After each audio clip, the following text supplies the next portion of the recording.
Lilin, saya ingin pulang. Pulang ke rumah yang mana? Bukankah Senzong bilang, membuatmu menjadi asisten, menemani dia dalam perjalanan dinas? Cepatlah pergi. Jangan buang-buang waktu. Lilin, apa yang sedang kamu bicarakan? Mendengar ini, wanita itu baru menyadari bahwa dirinya telah dipermainkan oleh kepentingan bisnis.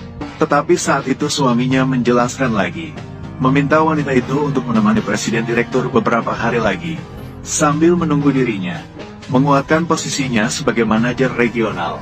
Wanita itu akan kembali ke sisinya dan berjanji setelah urusan ini selesai, suami akan membantunya melunasi semua utang keluarganya. Mendengar ini, wanita itu menyadari dia tidak punya pilihan lain selain berjanji.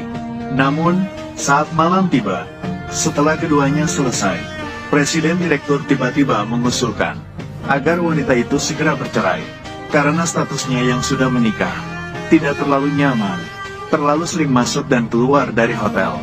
Dalam situasi seperti ini, namun wanita itu menyatakan dia melakukan pekerjaan asisten ini hanya butuh beberapa hari, dan suaminya sangat mencintainya, jadi dia tidak mungkin bercerai. Mendengar ini, presiden direktur langsung tertawa bodoh karena wanita itu. Jika benar-benar mencintai wanita, maka suaminya bagaimana mungkin akan mengirimnya dikirim ke ranjang pria lain? Jadi presiden direktur tidak berlama-lama, segera keluar, memintanya untuk pulang lebih awal besok. Namun, saat presiden direktur baru saja meninggalkan hotel, dia menelepon sekretaris, memintanya untuk mempersiapkan surat perjanjian perceraian wanita. Ternyata benar, wanita yang kelelahan secara fisik dan mental pulang ke rumah. Suami hanya peduli pekerjaan manajer regionalnya, apakah sudah dilaksanakan, dan dia memberi instruksi wanita itu pada saat-saat krusial. Apakah tindakan yang diambil sudah dilakukan? Apakah dia sudah melakukannya?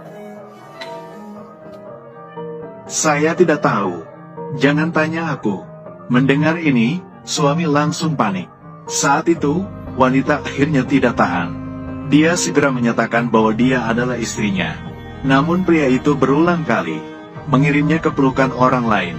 Melihat keadaan istrinya yang tidak baik, untuk menstabilkan emosinya, pria itu segera berlutut, terus-menerus menamparkan wajahnya sendiri sebagai permohonan maaf. Karena dia tahu istrinya tidak akan tega melihatnya seperti itu. Ternyata, wanita itu segera menghentikannya, dan menyatakan pada kesempatan berikutnya, dia akan berusaha semaksimal mungkin lagi. Saat wanita itu baru saja